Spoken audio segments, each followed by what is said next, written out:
Hi everyone, it's Justine here from House of Mahalo. Long time no speak, it has been a while since my last video. Basically, I'm just coming on today to talk through the Stashbusting 101 challenge because yes, it's still happening. So I'm going to talk a little bit about what happened in February and also what we're going to do in March. And for those of you that are interested, want to see how I'm doing or just want a bit of a catch up, I'm going to tag a catch up on the end, basically to explain where I've been, how I'm doing and plans going forwards, I suppose. So yeah, a bit of a challenge and catch up video in one really. So Stashbusting 101 first of all. So in February I set various tasks. The biggest ones was to do with getting our journal covers and signatures ready to go, mass make style, so that we can pull from them as a supply when we're ready to work on our next journal. And I know those of you who did complete the challenges that I set last month, I know a bunch of you found it really helpful to do it that way. So I'm really pleased to hear that. That is great news.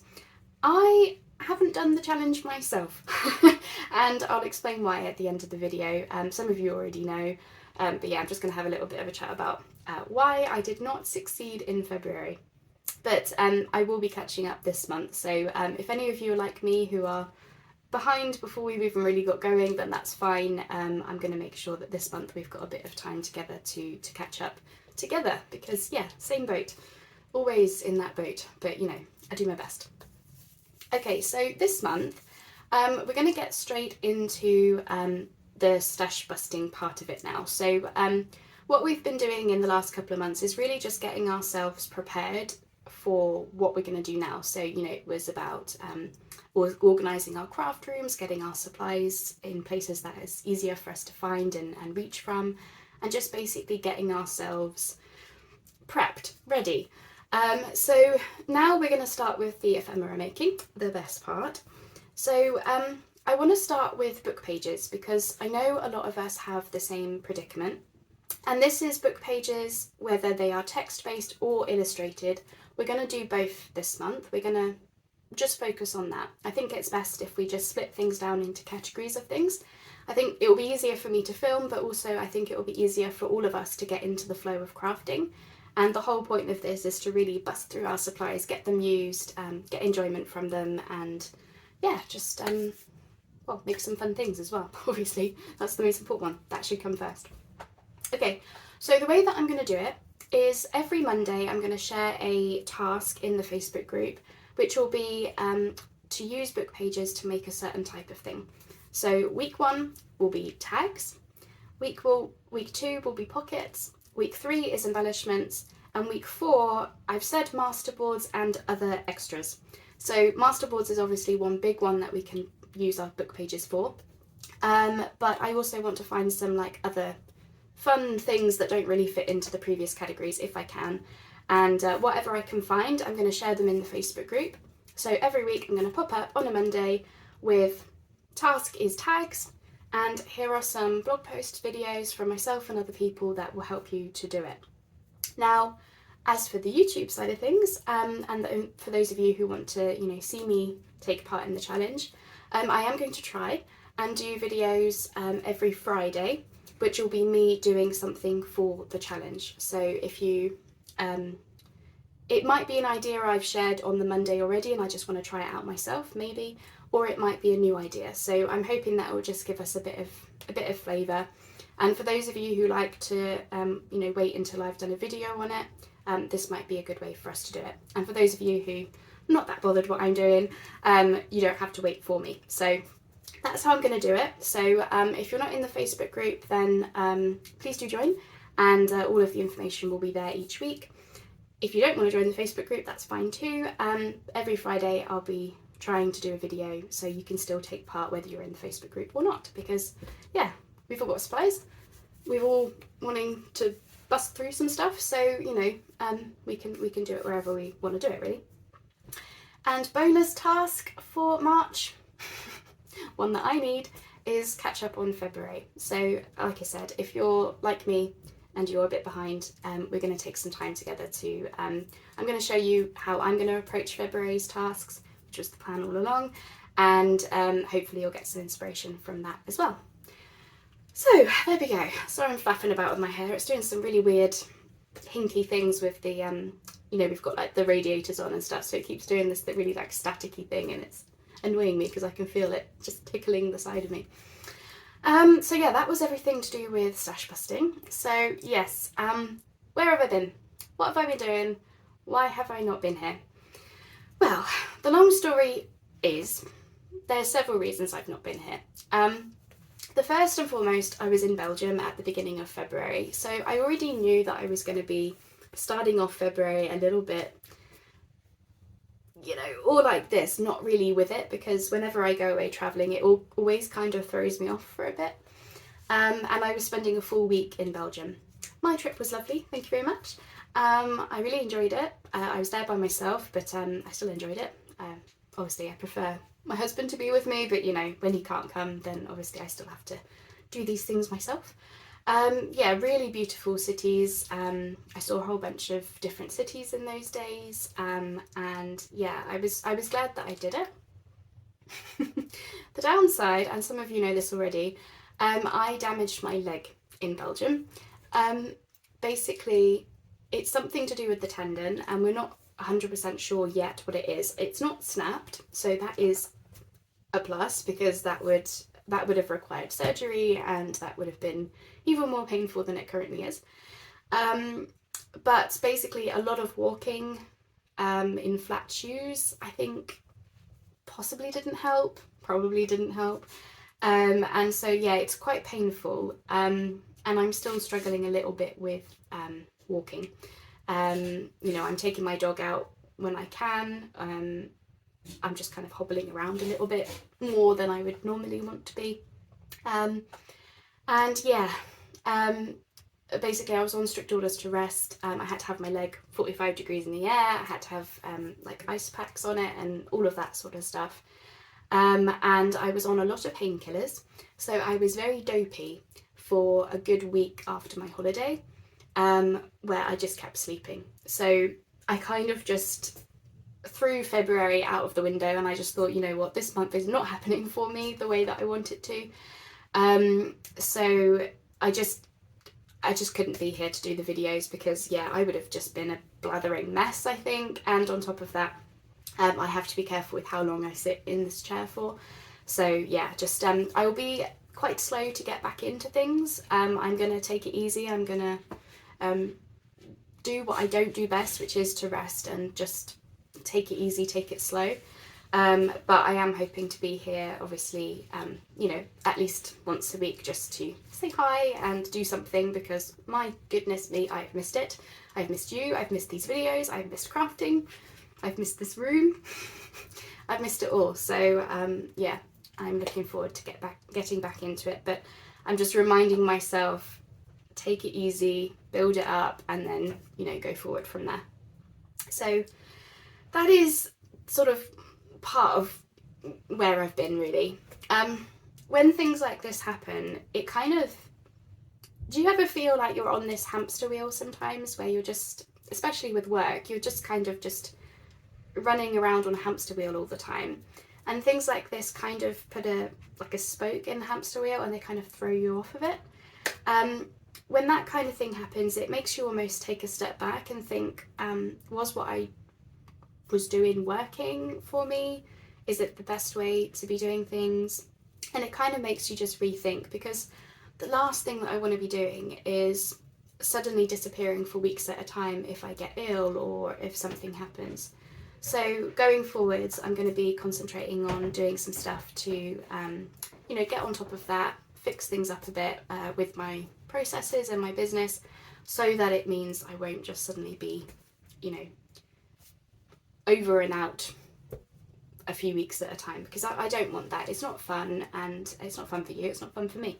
So I am sort of in this process of figuring some things out about how I can maybe automate some things, how I can maybe just work smarter, not harder, I think is my approach this year, and just get a bit more balance. So I don't know if I'll ever go back to the 3 videos a week that I was doing at one point. I have to be honest, YouTube doesn't pay me a huge amount of money each month. It's enough to, you know, keep me in supplies, and, you know, I do them because I enjoy doing it, but I also have to think about how I can just be a little bit better with things that I'm doing to make it work a bit better for you and me, really. So if you do see some changes, both here on YouTube and just in general, then that's the reasons why. I just realised that I was spending a lot of time just trying to be everywhere all at once, and it just doesn't work, and it just results in a bit of burnout and injury and all of that. And so I just kind of want to sort that out going forwards, really. So I don't know what that looks like yet. I haven't had the time, really, Catch-22, haven't had the time to sit down and really plan how that's going to look, but I will be doing that. So I still want to be here on YouTube, I still want to be doing these videos, of course I do. It's just that if things have to change going forwards, then I'll do my best to tell you about it, explain, and yeah, I hope that you'll be patient with me. I hope that you'll be, you know, supportive of the changes. I'm sure you will be. But it's just that, yeah, things like this kind of throw you for a loop a little bit, and you realise that actually you do need to make some changes in a few different areas. So I'll be doing that. Some other fun things to end on a high note. I have two very fun things to tell you about. So the first one is something called Forget-Me-Not Fridays. So part of this working smarter not harder thing is that I want to start getting better at jumping back into my archives. You know, I want to be going through old blog posts, old videos, photos, projects, all of that kind of thing, just to, you know, bring them back into the fore rather than just doing something once and then it lay forgotten about. I kind of want to start doing that a bit more. And part of this came from a conversation that I had with my friend Mandy from Sunflowers and Doors. She's doing like a golden, what did she call it? A golden oldie Thursday, I think she's doing, where in the Facebook group she shares one of her older videos just to bring it back into the fore. And of course we're finding new people all the time to this craft. We're welcoming new people to the group and our channels and my blog and all of that all the time. So we almost are in agreement, well, we're very much in agreement, that we do need to be better at doing that sort of thing. So that's kind of where the conversation started. And then I thought about ways that I could do it, and I decided that every Friday I'm going to email my email subscribers with a new challenge once a week. So, or a new idea or challenge, based on my previous projects. So, you know, if I've done a video on a particular way to make a cluster or a tag, I would share that one thing a week. If I've done a blog post that is a fun tutorial, I would share that. If I've just got an old project that I loved that maybe I didn't film, but I can share a photo of it, just to give some inspiration, I'll be doing that every Friday. And I want to thank Jennifer for her suggestion to call it Forget-Me-Not Fridays. I had some ideas of what to call it, so I asked on my Facebook page, can you vote on these, which is your favourite? And a few of you liked my suggestions, absolutely. There were some winners out of that. But as soon as Jennifer said Forget-Me-Not Fridays, I was like, that is perfect, because not only is it nature and botanical themed with forget-me-nots, beautiful flower, but also she explained, and rightly so, it made sense, because I'm digging into the archives, we don't want to forget about these old things that I've done. And yeah, doubly fitting, so massive props to Jennifer for coming up with that idea. It's brilliant. A lot of you loved it, so that is what we're going to call it. So if you're not already on my email list and you would like to receive those emails from me, please do subscribe. I've got some information in the description box to help you get there. But there will be a little bit of overlap between some stuff we do in the Facebook group. You know, I'm not going to set 2 challenges a week, because if people follow me on both, then that would be overwhelming, I'm sure. So there might be a little bit overlap with, you know, what you see me post elsewhere, but the main thing is that if you want that email each week, every Friday, with this suggestion or this idea, and some information about it, then my email is the place to be for that. So that's the first fun thing. Second fun thing, and this is going to be a teaser because I am not going to let the cat out of the bag too early. Or am I? I don't know. You know what I'm like. So the second fun thing is, out of the Stash Busting Challenge, a bunch of you had said that you're struggling to find a way to organise your digital kits and organise your purchases from Etsy or Coffee or wherever you get your digitals from. And some of you have actually said that because you're struggling so much with that, you've ended up buying the same kit more than once. And some of you have said some interesting things about how you've had to do workarounds in Etsy to favourite kits you've bought, add them to a certain list in Etsy in order to see that you've bought it. My goodness, when you all said that to me, I was thinking, well, that is, no, there's got to be a better way to do it. I looked, I did not find, I created. I've actually designed my own tool that will help us keep on top of our purchases so that we don't buy the same things again. And also for me, it was, if we buy a kit 6 months ago, we might end up forgetting about it, because with a scrapbook paper pad, the supply is there in front of you all the time. If it's just this thing that's on a computer screen behind a blank yellow folder, we forget about it. We forget what it looks like. We don't get inspired by those folders on our computers. So if any of that sounds like you might like my new tool that I'm currently, I've created it. It's currently going through the testing phase with my lovely friends and moderators from the Facebook group. They've agreed to test it out for me, so they're currently doing that. Obviously, based on their feedback, I might need to make some tweaks, but as soon as that's all done, I'm ready to go with it. I'm too excited. So if you would like to hear about that, there is a link in the description box for you to sign up. It will be an email, like subscribe to my email type link. But basically that just puts you on like this, not like a wait list, but I suppose it is like that, but it just allows me then to know who wants to know about it first as soon as it's ready to go. So if you think that it might be something that you would want to be looking at, it's really easy to use. I've made it as simple as I possibly can, whilst still being useful. But it also comes with training videos on how to use it. So even though it's an online like computer tool, it is really easy to use. So don't let that put you off. But if you want to hear more about it, please do subscribe in the description box. Please, or just comment if you're not wanting to be in the email list. That's fine. Just comment below, and I'll write your name down to, reply back to you once it's ready. I'm very excited because I think this will really help a lot of us, and it's a brand new thing for me to do. So it's been fun to do, and I've been doing it on my recovery bed because I was able to do it from the laptop screen. So I have been busy thinking of you all. It's just in a slightly different way lately. That's it.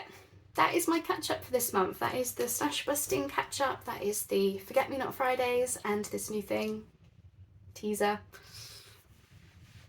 I want to let the cat out of the bag, but I'll leave it. I really want to make sure that that I've listened to feedback before I send it out. But yeah, so I hope that's been helpful. I hope it's been fun to see me again.